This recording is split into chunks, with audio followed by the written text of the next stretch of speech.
Yo, what's up, party people? This is Derek, back for another episode of Addiction and Recovery Talk. I'm here with my son Spencer, and like we were talking the other night, and we kind of decided we're going to talk about like how it was, because a lot of times in meetings they talk about you don't have to dwell excessively on the war stories, but this is not a meeting, this is just us talking. And so, like, I know when I first started making meetings, that's what I really liked, hearing just the war stories, like how it was, because that's what I could relate to. I couldn't relate to the recovery part yet because I was brand new. So me and Spence were talking the other night, and I was asking him questions, like stuff like that, and like basically. I was telling him my experiences, because I started getting high in 1977 when I was 11, and in the 80s, that's when my addiction really took off, and I started out smoking weed, and then like when I was in high school, we used to on weekends we used to drink whatever, and that was like my thing for a long time. And then like maybe 15, 16, we started doing speed and stuff like that. And once in a while, we got our hands on some coke. Coke was the rich man's high back then. It wasn't really available. It wasn't until crack hit the scene that cocaine prices went down, and then it was just like, then it just blew up, man. I watched the neighborhoods like deteriorate, man. Like my spots, like was New York. That's where I used to go cop, and like when we in Monmouth County, I lived in Brielle. Our spot to go to get high to get cop was Asbury Park. So, but New York was always better to go to because you can get a lot more for your money. And it was always better, and like how it was and stuff like that.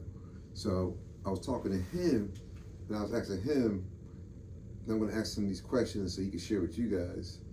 And basically, another thing we discussed, like how it seems like in today's world, a lot of people get hooked on the opiates and they go straight to like pain and misery, like, you know what I mean? Like out in the streets, homeless and all that.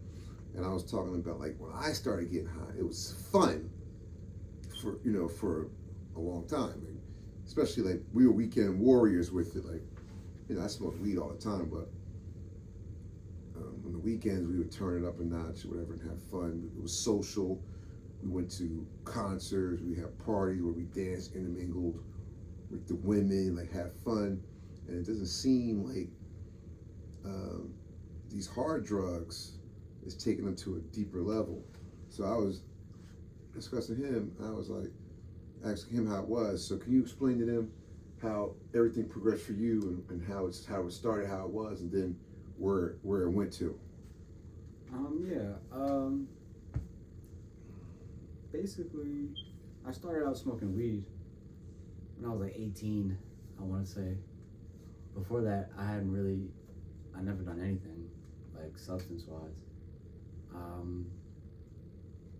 I didn't like drinking. I tried drinking once. I drank some beers, but I didn't like it. So when I started smoking weed for the first time, it was like I was working at a movie theater, and it was just fun. Like, you'd be high forever. Like, I'd be high my whole shift, and it would just make the time go by like that. So it was like fun. Then afterwards, people would come over, we smoke some more, chill, order some food, up all night playing like Call of Duty. Like, it was just fun. I was like 18, and then like eventually, I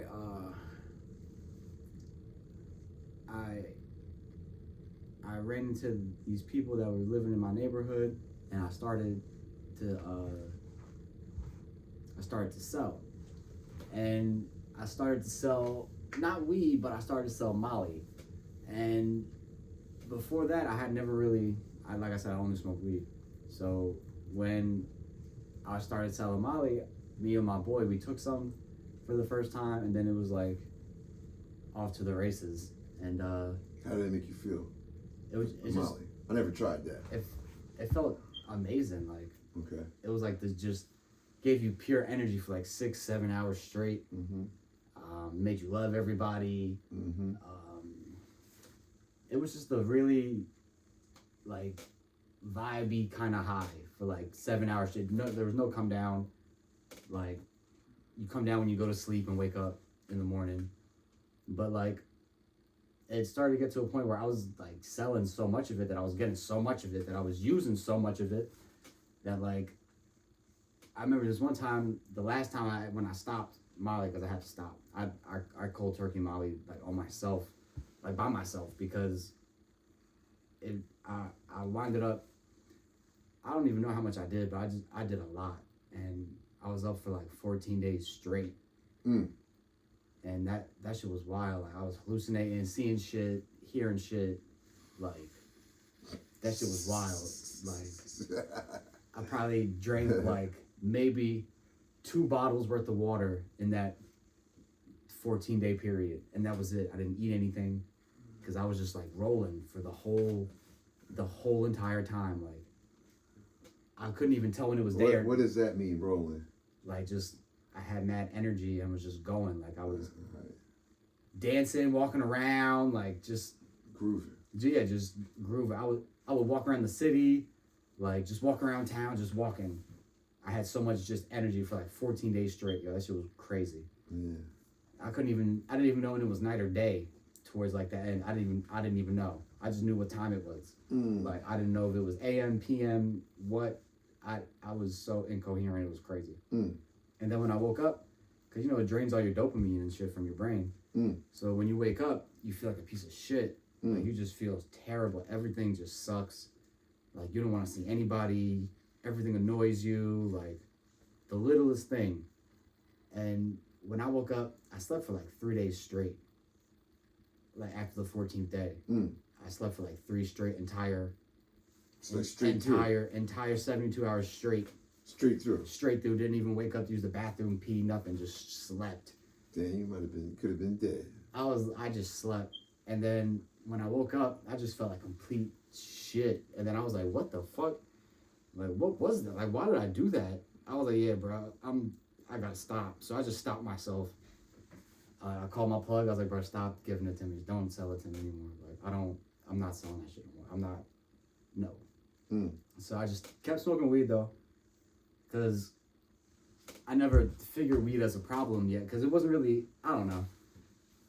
I didn't think it was a problem at the time. I was like, oh, I just wild out on the Molly. I gotta chill out a little bit on that. So I stopped that completely, but I still kept smoking weed. I never really drank like that. I was never really a big like drinker. I would just smoke weed all the time. And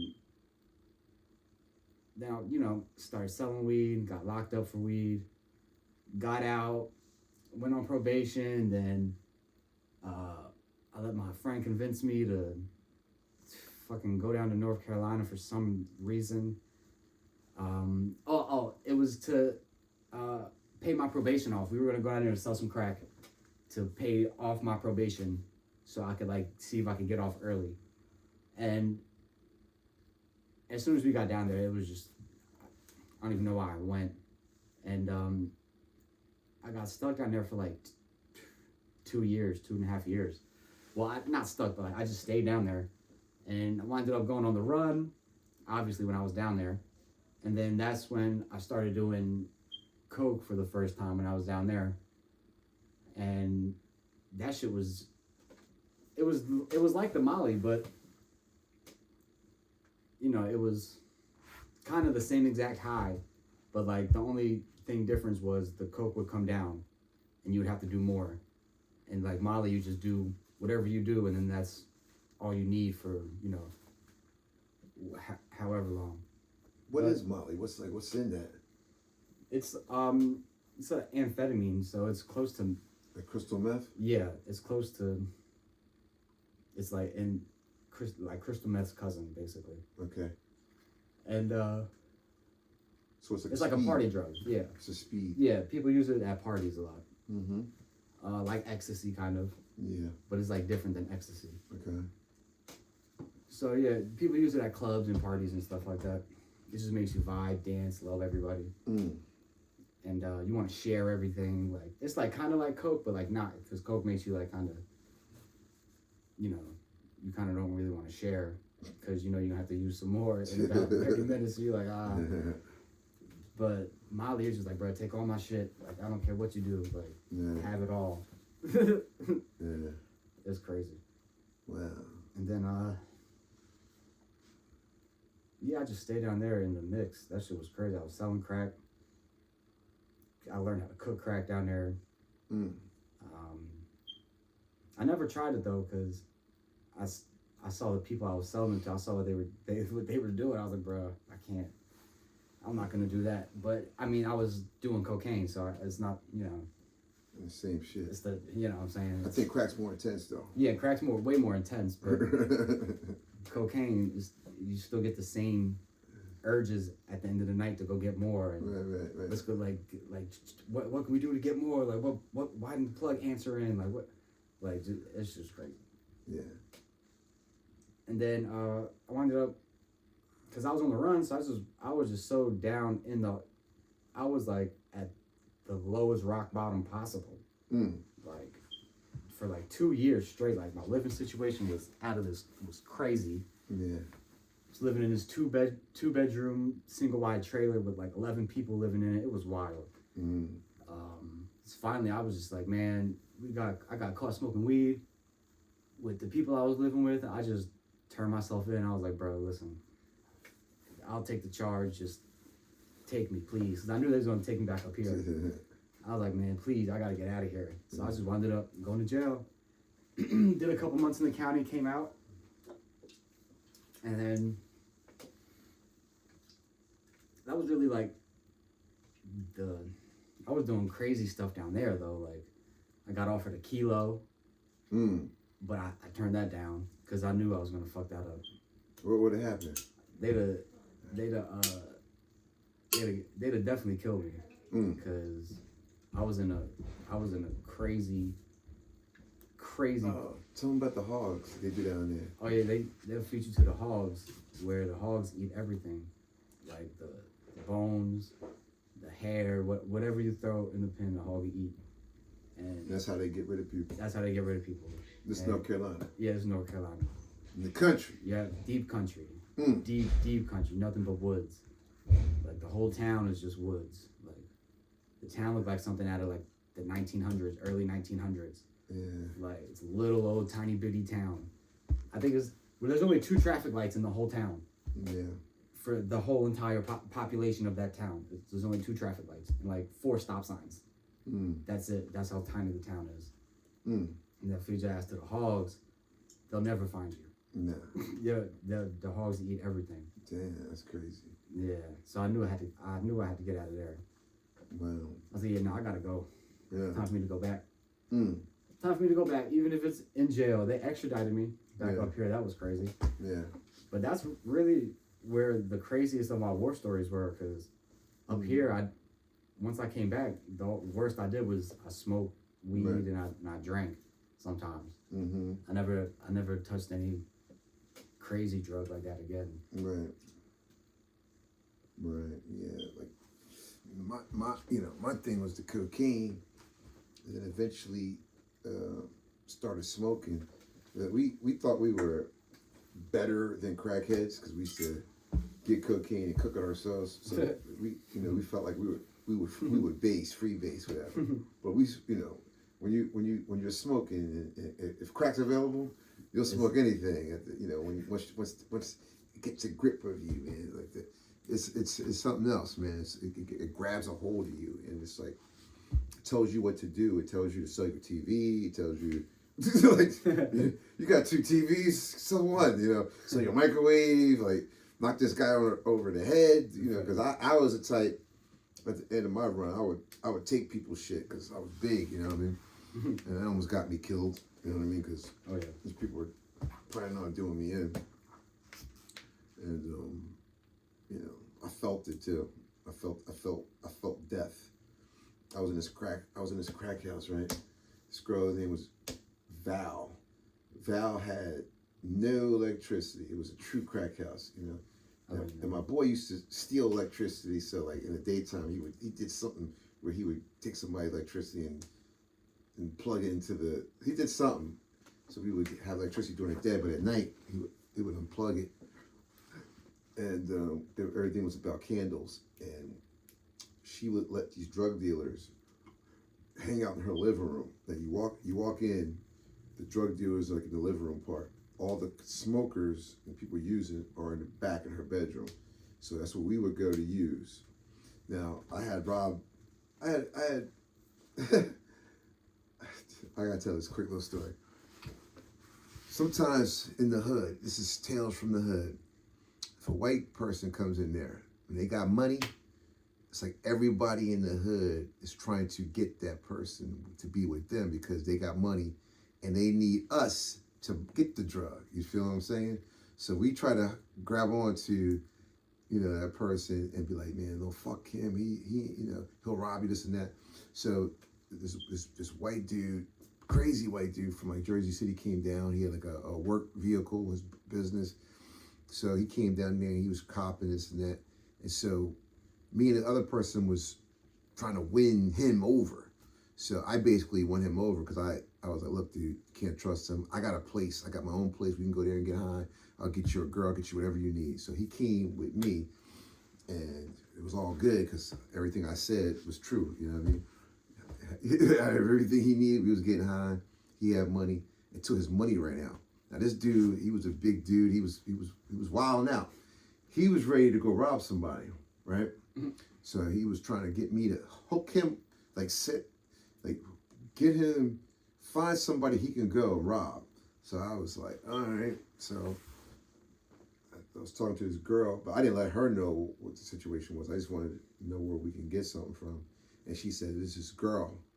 We can go over there. She said, but I said, he's going to go with you. She's like, he can't go. I was like, well, they're not going to serve him because he's white. All right. So she says, you can go.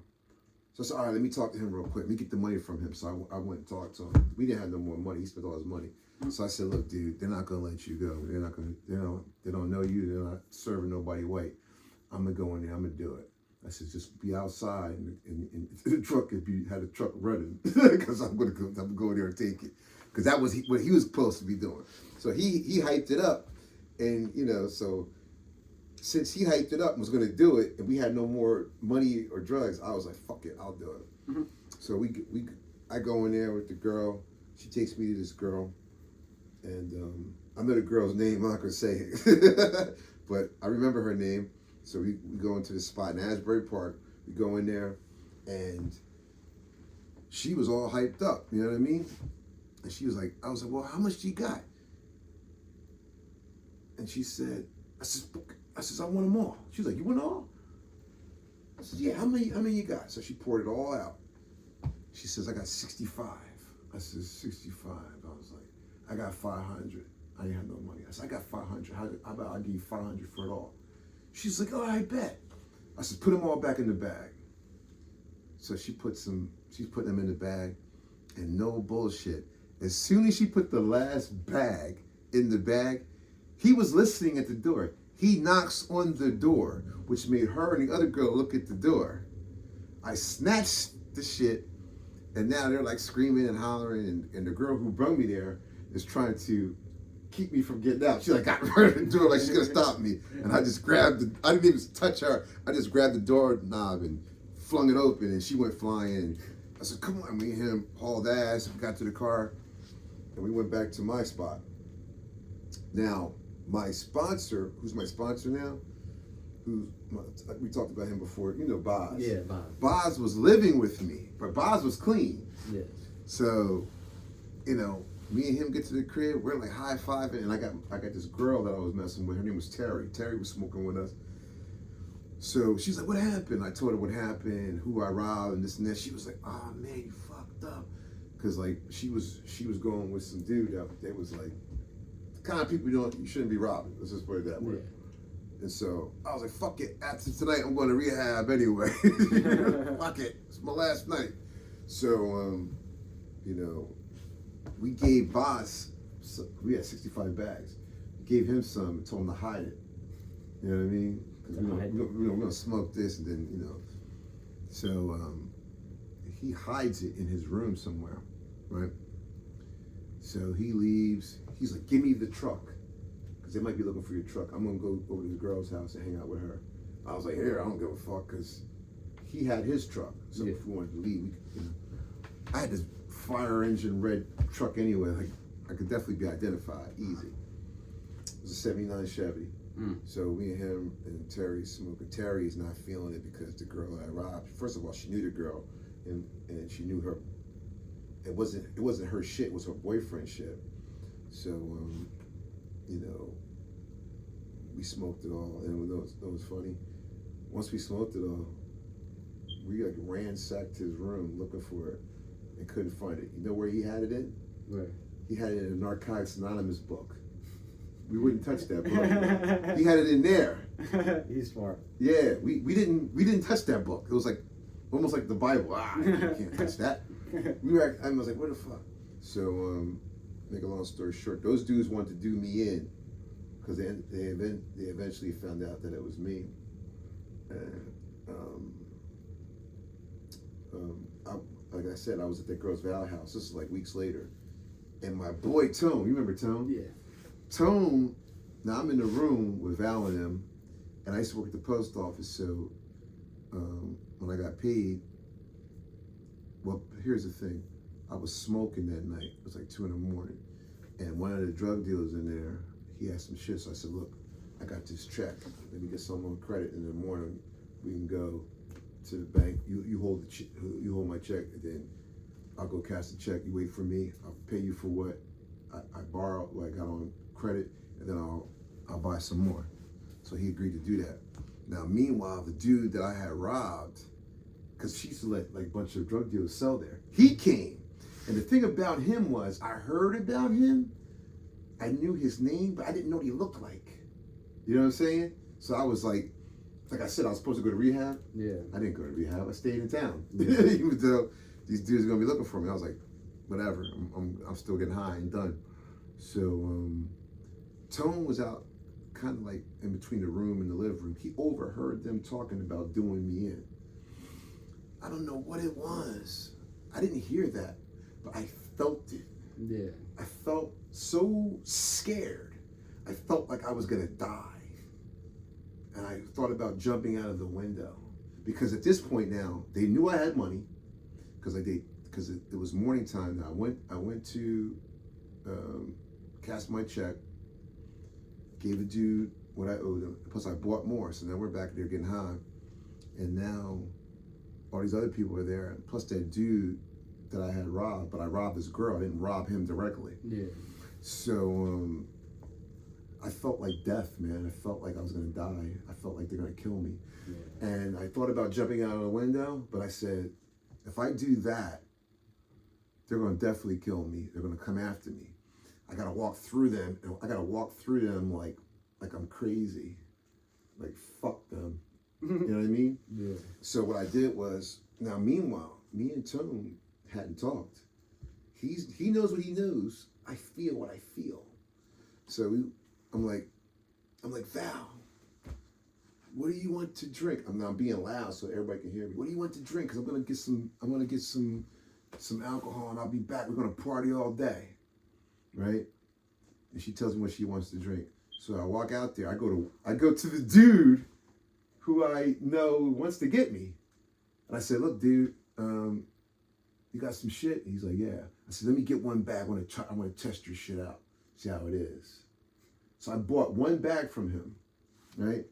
Then I went back there and I said something to Val, and I'm being all loud. So now I got to walk out through these dudes. I felt the fear of, I don't know, Satan. I don't know what you want to call it. Yeah. But on the outside, I was acting like I was all together. Yeah. But inside, I was trembling. Yeah. I walked through. He opens the door for me, but I wouldn't even turn my back. I was like, all right, I'll be back. Dude, I get outside and I go to the truck. I was so nervous. I couldn't even I had a hard time getting the key in the ignition. And Tone was like, D. He was like, D, man. I was like, I know, Tone, I know. he was like, they were talking about, I said, Tone, I know, I felt it. He was like, you felt it? I said, I felt it. I says, I felt that they wanted to kill me. So, and that night, during the travels, there was this dude there who sold coke, and he came there to get high. And Tone knew him from high school, so this dude told us when we got our money cash to come see him. So we didn't go back there. We just went to go see him. And got some shit and went somewhere else. But it's just like it's wild to talk about like that's a war story basically, and try not to glamorize it and meet at meetings, but it's part of the insanity of what you'll do and what you go through just to get high and to get more, and you risk your life basically to get high. And I got many stories, man, crazy stories, man. I definitely should have died a couple of times. I would not should have. I could have. I'm here for a reason. I wasn't supposed to die. People die for doing a lot less shit. I guess I'm supposed to be here for a reason. So like I try to share my experience, strength, and hope. But like the other night when we were talking, and I was just like, I never really asked you like what you went through. You know what I mean? Like, yeah. And it was just like it was just like, damn, man, we gotta talk about this shit, man. It's like I know you was on drugs. I know it brought you to your knees, but like to identify the feelings of where it takes you and the shit you do and how you feel and like the how you feel like this big and you and then one day you just really look up and say, what the fuck am I doing? Like, how did I get here? Yeah. Like, what the hell? Because it happened so gradually.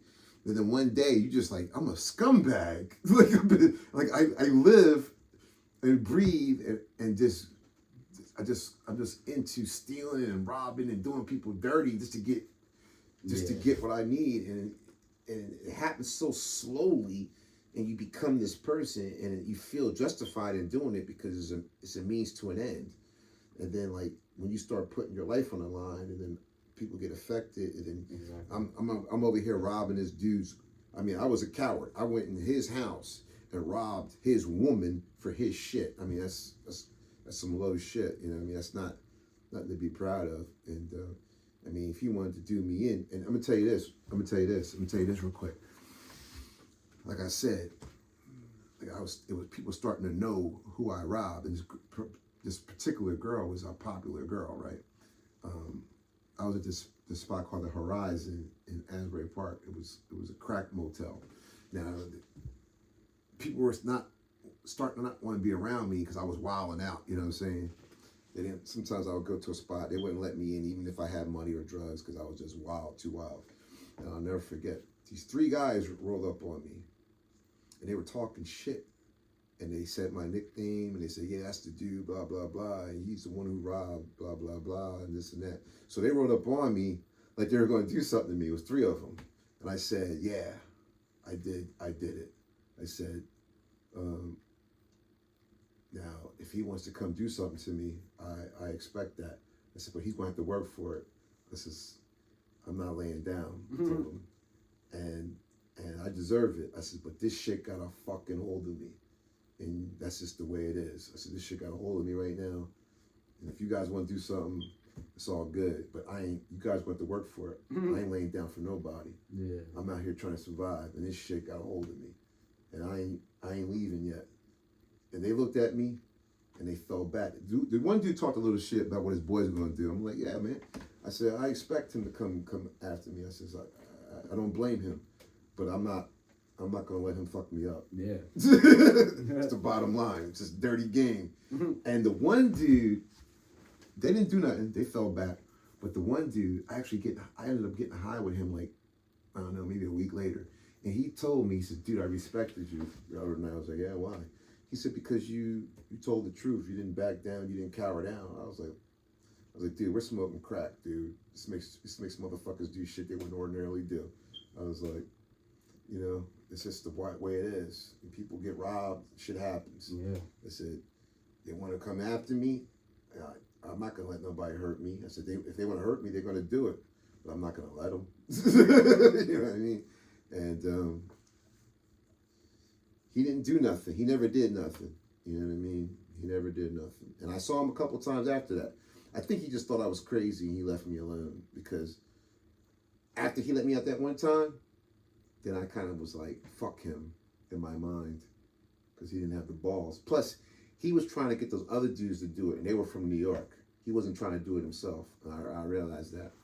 So, yeah, you know, it's crazy how it is and stuff you do, how you put your life on the line. Yeah. You know what I mean? But I'm blessed to be here. I'm blessed to be here with my son, us to share our stories. Like, because the other night we were talking, and I was just like, damn, like you went through that? I'm like, oh shit, because I never asked some questions in that kind of depth. And then I started telling him some of the shit I went through, and it's just like, it's similar, man. Like, we all, you know, if you on drugs and they got a hold of you, especially narcotics, I ain't talking about no weed. I'm talking about like powerful, like heroin, cocaine, all this new shit. I never even did the shit. Thank God, because I haven't gotten high in 29 years. Like, matter of fact, talking about Molly, by the time that shit came out, I was already done. I never did no Molly. I never did no fentanyl. Oh, what's that? Oxycontin. Yeah. All that. None of that shit, man. My shit, I was before my time. I thank God that I'm where I'm at now, and we have an opportunity to do some good things. So, you know, like I said, man, we're gonna keep we're gonna keep doing this podcast because first of all, it's therapeutic for me, and maybe it'll help somebody. And like, I'm not gonna just talk about recovery. It's called addiction and recovery, and addiction is what gets us to recovery if we're lucky. So sometimes we're gonna talk about like how that stuff gets a hold of you, man. We used to call one of the nicknames for cocaine is the devil's dandruff, and that stuff is no joke, man. It's evil. Like even alcohol, they call it spirits for a reason, man. It changes people, and like I'm not gonna put anybody down if they could smoke weed, and if they could drink alcohol socially on weekends. More power to you, man. I'm just saying, if you're an alcoholic or an addict, we have an allergic reaction.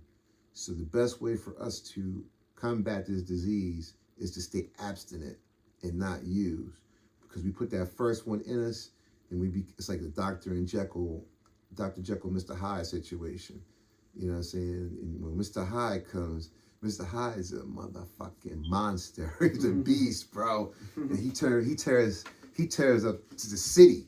You know what I mean? And that's what I used to do. You know what I mean? Tear up the city, man. And obviously, he was on the same path, man. So, yeah, man. You know, it's another episode 12. We're gonna keep rocking and rolling, man. Hopefully, we'll see y'all next week. Peace out. Peace.